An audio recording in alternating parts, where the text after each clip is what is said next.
দৃশ্যটা ভেসে উঠবে এবং মুমিন বান্দা অস্থির হয়ে যাবে, বলবে আমাকে ছেড়ে দাও, আমি নামাজ পড়বো। সুবহানাল্লাহ।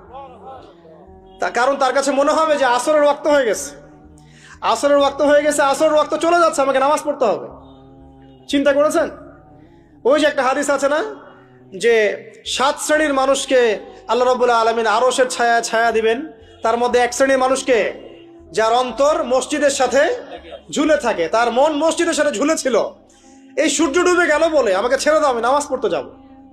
তখন ফেরেশতারা বলবেন তোমাকে নামাজ পড়তে দেয়া হবে, তবে তার আগে তুমি এর উত্তর দাও। কি উত্তর? এই ব্যক্তির দিকে তাকাও। তখন নবী সাল্লাল্লাহু আলাইহি ওয়াসাল্লামকে দেখানো হবে, সাল্লাল্লাহু আলাইহি ওয়াসাল্লাম দরুদ পড়বেন। বলা হবে যে এই ব্যক্তির সম্পর্কে তোমার কি ধারণা? মান হাযা রাজুলু বুইসা ফীকুম, এই ব্যক্তি কে, যাকে তোমাদের কাছে পাঠানো হয়েছিল?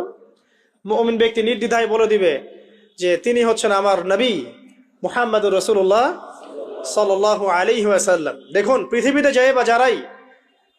যে বা যারাই নবী সাল্লাল্লাহু আলাইহি ওয়াসাল্লামের সুন্নতের উপর আমল করবে, ইনশাআল্লাহ সে তার উত্তর দিতে পারবে।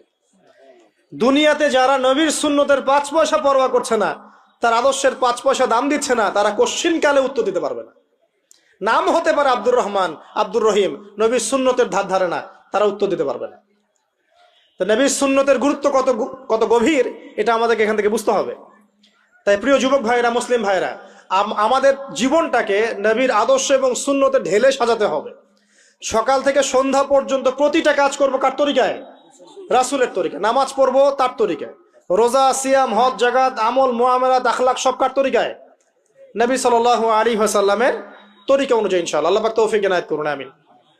এবার ফেরেশতা দুজন জিজ্ঞাসা করবেন অবাক হয়ে যে তুমি কিভাবে এটা জানলে, তুমি কিভাবে এই 3টা প্রশ্নের উত্তর দিতে পারলে? কারণ বেশিরভাগ মানুষ তো উত্তর দিতে পারবে না, বেশিরভাগ মানুষই এই উত্তর দিতে পারবে না। কারণ কিয়ামতের মাঠে 1999 জন মানুষ জাহান্নামে যাবে, নাউজুবিল্লাহ। তো এটা কঠিন।